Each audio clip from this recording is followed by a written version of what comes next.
we can learn to make self-care part of every single day, even the worst of days or the busiest of days, and never drop it, just kind of adjust it for the time that we have.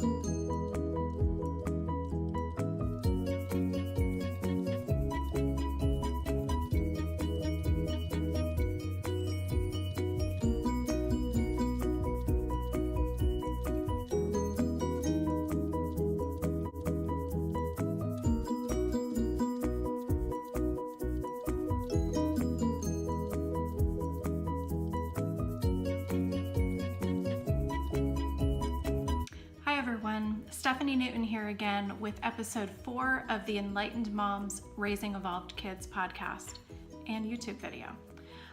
Today's episode is called Dropping Ideals and Going Back to the Basics of Self-Care. So what do I mean by that? Ideally, when we think of self-care, we think of, maybe doing yoga every day or meditating twice a day or spending a whole bunch of time with our kids or juicing every day or running every day, whatever it is that we like to do for our self-care, taking a bath every day, going and getting a massage every single week, So those are the ideals, but sometimes life just happens and we have to drop our ideals. And many of you know that I'm a big proponent of self-care. So why am I saying drop your ideals? Well, I'm not saying drop self-care, and that's the point of this. When life takes over, sometimes that's exactly what we do. It's kind of like an all or nothing thing. I know that I do that sometimes. And we say, well, there's no time for self-care today or this week or this month. And, we get out of the routine of taking care of ourselves.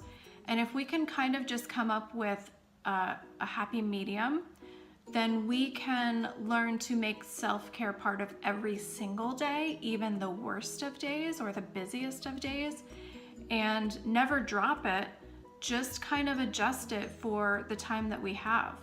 So, the basics of self-care, let's say that you have just the bare minimum time that day or that week to take care of yourself. Let's start with the basics. The first thing that we need to focus on is making sure that we're breathing. I find myself doing this a lot where I'll be like doing the dishes or I'll be driving my kids somewhere and I'll be thinking through things in my mind, whether it's like later what we have to do and thinking of all the things I have to do when we get home or whatever. Or maybe I'm even worried about something that's happening in our lives. And I find myself shallow breathing. Have you guys ever done that? You just find yourself like almost holding your breath or just barely breathing. And I know I've heard a lot of people talk about that, and I don't know what that is. I don't know if it's that we're, keeping ourselves like in a contracted state to withstand the stress that's coming at us or whatever, or we're just not conscious of our breath. We're conscious of our to-do list and all these crazy things going on in our head. And we're not allowing the breath to freely flow out and freely flow in. And this is just basic deprivation of oxygen. And it's also not allowing us to expel, all of the carbon dioxide that we're supposed to be expelling from all of our cells. So, lack of oxygen, even a small amount, can cause low energy levels. So then our day becomes even more difficult. So the first suggestion I have on a low self-care day would be to focus on your breath. Check in once in a while. Am I breathing fully? Am I breathing fully in and out? Or is my chest contracted? Am I keeping my chest contracted? And am I not allowing, this basic exchange of oxygen and carbon dioxide to occur? The next one would be hydration. So, some of us like to, drink tea and coffee. I'm more of a tea drinker all day long, and that can actually deplete us of water. That can be dehydrating. So let's focus on drinking water. I actually have a water cooler sort of in the middle of my kitchen, and so I'm frequently walking by the water cooler. So luckily for me, there's a constant reminder of, oh, there's some cold, fresh water, and I'm gonna stop here and drink it, because I'm constantly walking by like that section of my kitchen all day long. So, stopping to drink water. And hydration also has to do with your electrolyte balance. It's summertime right now. If you happen to be out and about, exercising outside or running around with the kids in the heat and the hot car, etc., you have to be making sure that you're replacing your electrolytes as well. And one easy way to do this, as many of you know, I practice homeopathic medicine from right here in my office, by the way, over video chat. And one thing that I like to do, this is really easy, something you can do on the go, is you can get bioplasma cell salts by Highlands, and I'm not affiliated with them at all, but this has 12 cell salts, including sodium and potassium, to help replace the electrolytes that your body needs. And not only is that going to help you remain hydrated, but it can also help your cells just function a little bit better. So that's one thing that can be done in addition to drinking a lot of water. You can also I like to make an easy, I call it natural Gatorade, actually, because that gets my kids more interested in it. So it's basically water with lemon juice. I like to use fresh lemons when I have them in the house, and a little sprinkle of Himalayan salt because that has sodium in it. The lemons have potassium in it. And some stevia. I like to use stevia. I mean, sugar is okay too, unless you're trying to stay away from sugar, just to give it a little bit of sweetness, especially if you're making it for your kids. If you're not making it for your kids, you really don't need the stevia or the sugar. So that's a good way to replace electrolytes, especially during the summer or when you're exercising. Fruits and veggies. This doesn't have to be an all or nothing thing. An apple in the afternoon, you can run, as you're driving by Whole Foods, stop and get one of those prepared juices. Well, they also have a juice bar, but you can just stop and get one of those prepared juices that they have in the cold drink section.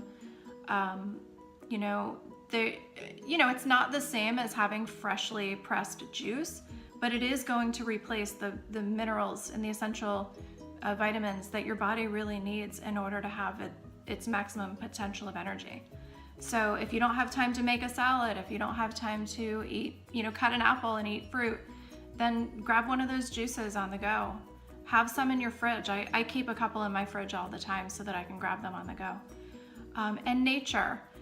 Nature is so important because it really can help to simplify our minds.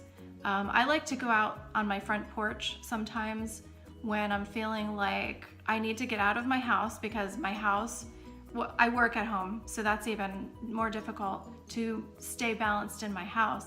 But my house reminds me that I have laundry to do, and I have dishes to do, and I have kids who are being loud, and I have all this work to do on my desk and clients waiting for me and things like that. So I like to go out to my porch. Down here in Florida, we have lizards that run around. We have all different things for me to look at as I'm just sitting on the porch, just looking at nature. It really can just help to clear. It's almost better than meditation sometimes, because with meditation, we're sitting there trying to clear out our minds, and everything that we're worried about starts coming through, right? And we have to try to push it back, right? Process it and push it back. But sitting on the porch for me, I look at the lizards and I think, oh, I wonder what they're doing, wonder what they're thinking, where's its mom if it's a baby? We have a lot of baby lizards sometimes. We actually have some lizards as pets too. We have 2 bearded dragons, and just sitting on my back porch, because they hang out on the back porch a lot because it's screened in, and just sitting there and watching my pets is therapeutic. It's just, again, it just helps me to clear my mind. And a lot of you probably have cats and dogs and other types of pets. We don't, because we're allergic, but that's very therapeutic too. It's nature. Animals are nature, right? Grounding out on the grass or the sand, whatever you have around your house, just bare feet on the grass to help ground, to help connect to the earth, the energy of the earth. That only takes seconds, right? A lot of times I'll make a cup of tea and I'll go sit on the front in the grass or the back. And if I have time, I'll meditate for 5 minutes. I'll just close my eyes, try to clear my mind, listen to the birds, whatever. And if I don't have time, I'll just stand on the grass for a couple minutes with my tea, 2 minutes even, to help ground. So those are some ideas for when you have seconds or minutes in your day, and that's all you have for self-care. It's a gift you can give yourself to breathe, to hydrate, to drink some vegetable juice. You know, anything you can do to, especially on the stressful days, you almost need more of those basic things, right? You almost need more breath, more hydration, more fruits and vegetables or vitamins and minerals in order to keep yourself sustained throughout the day. So hopefully you got something from that, and if you'd like to continue the conversation, go ahead and join us at the Enlightened Moms Evolved Kids Facebook group, and you can go to enlightenedmomsevolvedkids.com. That'll bring you right to the Facebook group. And that's about it. I hope to see you around for episode 5, which will be coming out soon. Have a great day.